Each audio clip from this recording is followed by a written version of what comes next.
Hi guys, this is your host Nakasha, mental health consultant. This channel is all about mental health, and on each video I give you guys tips on how you can be intentional in improving your mental health and well-being to achieve the vision you have for your life. So in today's video, we're talking about trauma and PTSD.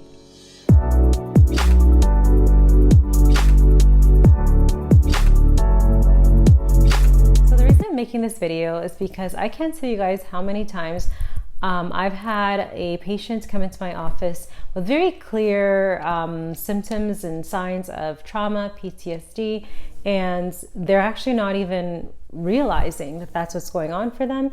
They just know that it's affecting a lot of different areas of their life, but they don't have a name for it. They don't know that it's trauma.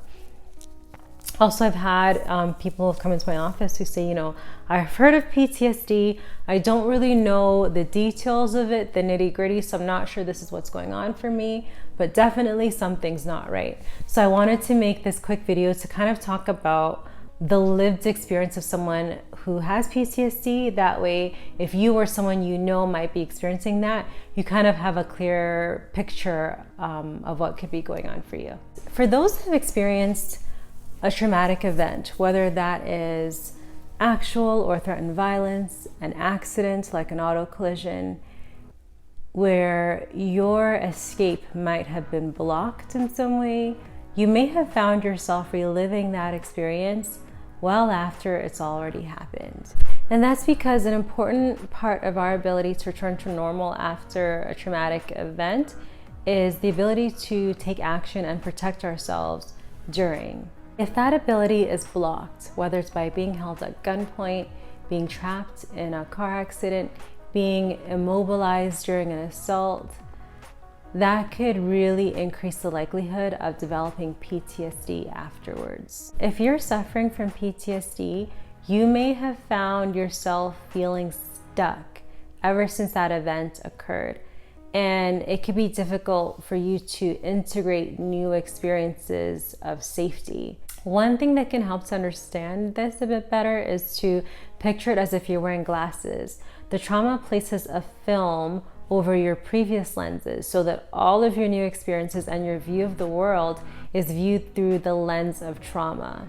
So it's like the difference between wearing clear glasses and sunglasses. Nothing looks as it once had, and if you've experienced multiple traumatic events or even from an early age, it can be difficult to remember a time when you felt safe. This is very important to know for those that may encounter others who appear very jumpy, quick to anger, paranoid, or if you find that you yourself are reacting in this way.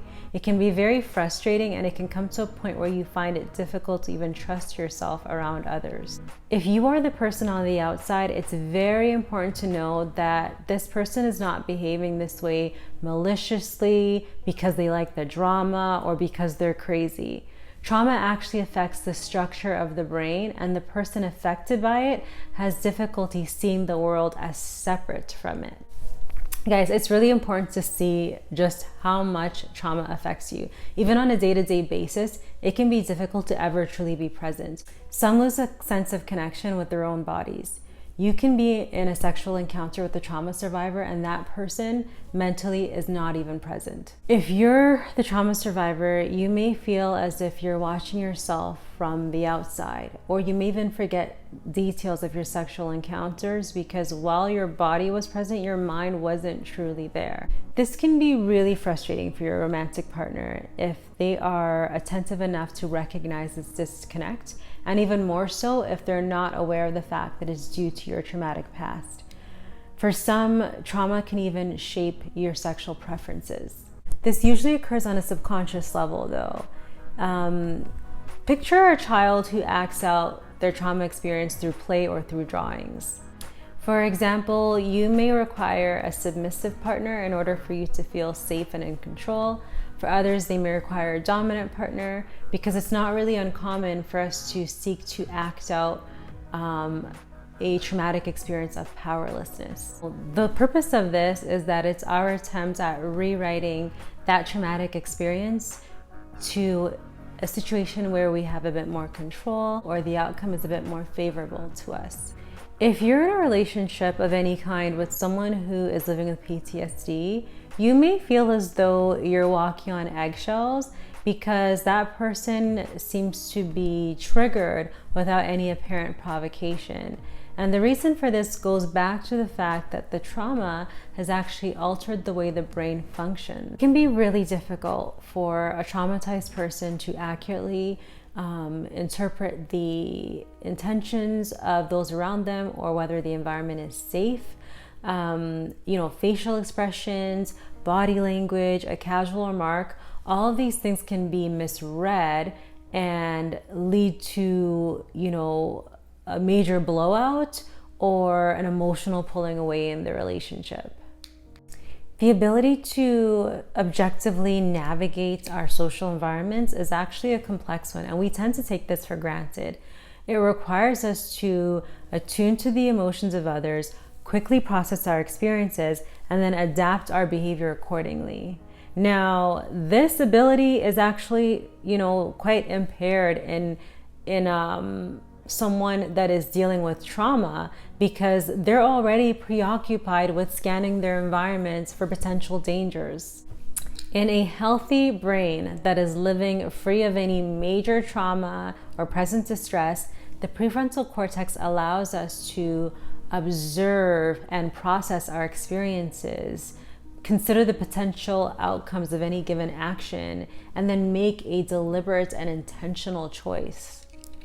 We can, when we're not dealing with trauma, we can readily understand and interpret a person's actions as a result of external factors that have nothing to do with us or as a result of their own emotional state. And it allows us to have healthy relationships and positive experiences. Now, in contrast, the brain that's affected by trauma or, a major present distress just immediately goes into that fight, flight, or freeze response when faced with any sort of a perceived threat. And that's where you're going to see things like impulsivity, emotional dysregulation, that becoming jumpy or tensing up when touched by others.